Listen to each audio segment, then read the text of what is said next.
Hi guys, hope you all are good. तो बच्चों आज अपने metals and non metals chapter का लेक्चर नंबर हम 3 डिस्कस करने वाले हैं।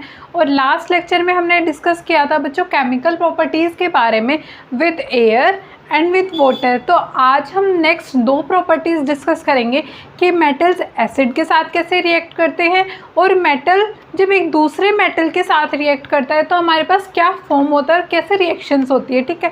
और एक इम्पोर्टेंट टॉपिक जो हमारे चैप्टर का होने वाला है वो क्या है, रिएक्टिविटी सीरीज़। वो भी आज के लेक्चर में बच्चों हम डिस्कस करेंगे, ठीक है। अब हम अपना लेक्चर स्टार्ट करते हैं। देखो हमारा फर्स्ट टॉपिक आज क्या है, मेटल्स विद एसिड। देखो इस टॉपिक के बारे में मैं पहले ही बता रही हूँ, मैं ज़्यादा डीप में डिस्कस नहीं करूँगी बच्चों। डिस्क्रिप्शन बॉक्स में आपको वीडियो का लिंक मिलेगा जिसके अंदर acid basis and salt solution में मेन टॉपिक पढ़ाया था कि एसिड्स मेटल के साथ कैसे रिएक्ट करते हैं। आप वहाँ से जाकर देख सकते हैं। और इस चैप्टर के अंदर बच्चों ज़्यादा यूज़ भी नहीं आने वाला है।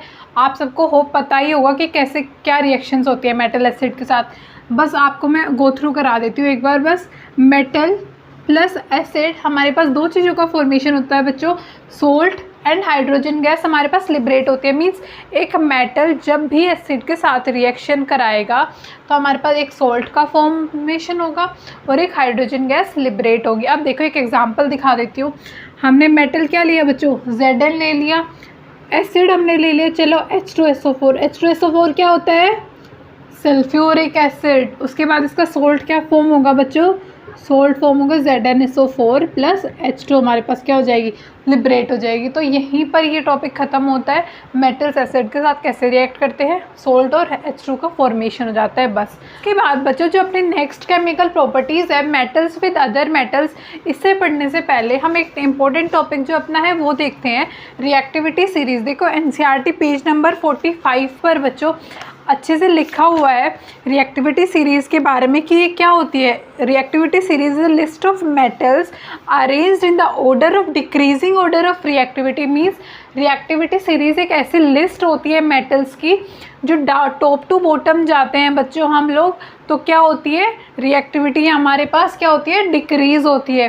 सबसे पहले टॉप पर क्या आता है बच्चों, पोटेशियम आता है। पोटेशियम मीन्स के, उसके बाद क्या आता है अपने पास, सोडियम आता है। सोडियम का क्या साइन होता है, Na। उसके बाद क्या आता है, कैल्शियम। उसके बाद मैग्नीशियम आपके पास Mg। उसके बाद एल्यूमिनियम। उसके बाद zinc, then iron, then lead. उसके बाद hydrogen, then copper, then mercury. Mercury आपको बताया था लिक्विड होती है, मेटल की फॉर्म में होती है लेकिन ये एक लिक्विड होता है और थर्मामीटर्स में यूज़ होती है, ठीक है।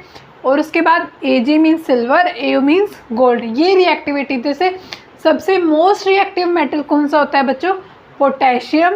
लीस्ट रिएक्टिव मेटल कौन सा होता है हमारे पास, गोल्ड, Au, ठीक है। अब अपना ये टॉपिक देखो, मेटल विद अदर मेटल कैसे रिएक्ट करता है, ठीक है बच्चों।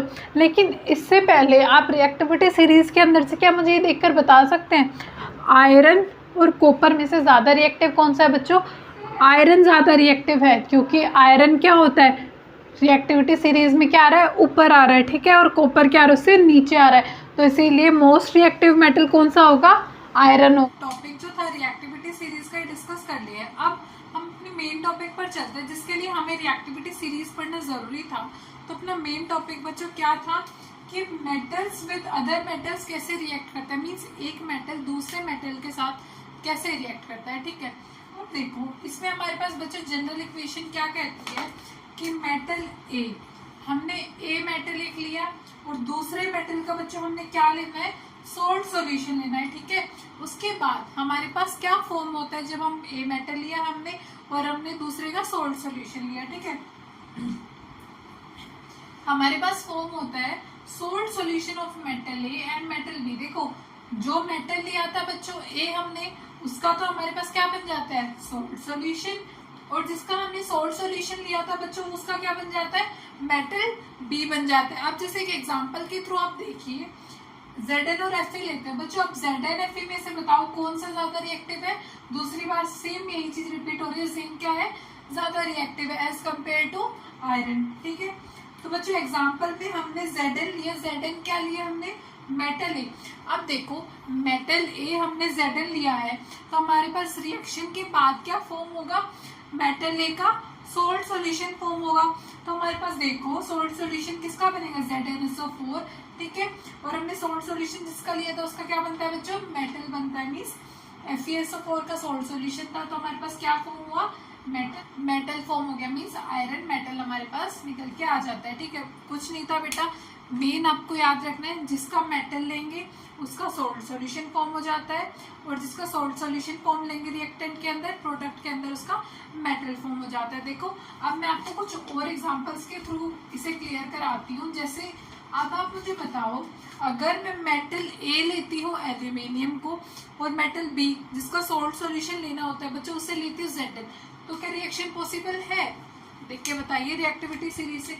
मैंने आपको बोला मैं एल्यूमिनियम लेती हूँ और मैं Zn लेती हूँ, क्या रिएक्शन पॉसिबल होगी, हाँ जी रिएक्शन पॉसिबल होगी, क्योंकि एल्यूमिनियम क्या है, जिंक से ऊपर आता है, तो इसीलिए क्या है, ज्यादा रिएक्टिव है। तो इसमें देखो जैसे आप क्या लेते हो, इस एग्जांपल के अंदर आपने एल्यूमिनियम लिया, मेटल ए प्लस ZnSO4 ले लिया आपने, सेकंड जो मेटल था उसका सोल्ट सॉल्यूशन ले लिया।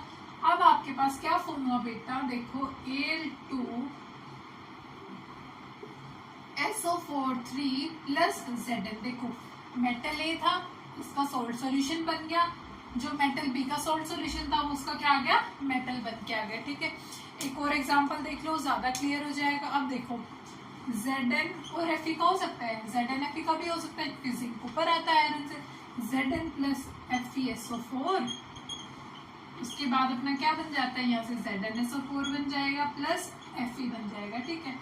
जैसे इसका मेटल ए था उसका सोल्ट सॉल्यूशन आ गया, जिसका सोल्ट सॉल्यूशन था उसका मेटल भी आ गया।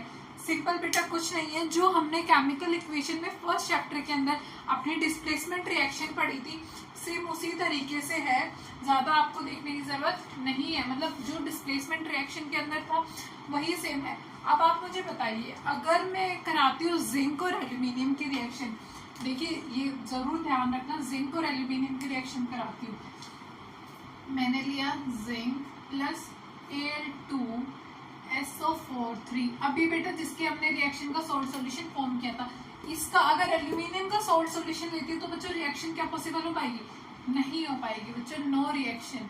रिएक्शन क्यों नहीं होगी, नो रिएक्शन क्यों नहीं हुई बेटा, रिएक्शन इसलिए नहीं हुई क्योंकि एल्यूमिनियम जो होता है वो ज्यादा रिएक्टिव होता है एज कंपेयर टू जिंक, और जिंक जो है सेम की जिंक लेस रिएक्टिव है एल्यूमिनियम के सोल्ट सॉल्यूशन से, इसीलिए हमारी ये रिएक्शन क्या हो सकती है, नहीं पॉसिबल हो सकती।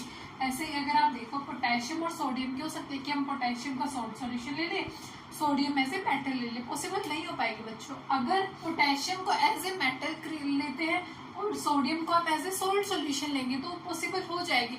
तो आपको एक बात याद रखनी है, जब भी आपको मेटल लेना है तो वो हाईली रिएक्टिव लेना है दूसरे कंपैरिजन से जो सोल्ट सॉल्यूशन जिसका बनेगा, ठीक है।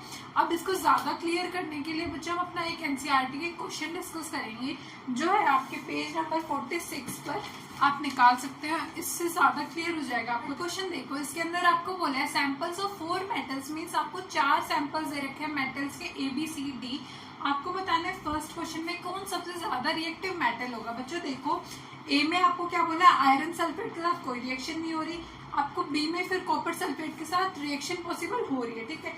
उसके बाद बी में देखो आयरन के साथ रिएक्शन हो रही है, लेकिन और बाकी किसी के साथ भी रिएक्शन पॉसिबल नहीं हो पा रही। सी मीन्स आपके पास सी और डी में सेम बेटा रिएक्शंस नहीं हो रही, सी में बस आपके पास सिल्वर नाइट्रेट के साथ रिएक्शन हो रही है, तो मीन्स आपको ए एंड बी में देखना है, क्योंकि देखो ए में आपके पास रिएक्शन किसके साथ हुई, Cu के साथ हुई, और बी में आपके पास बच्चों किसके साथ रिएक्शन हुई, Fe।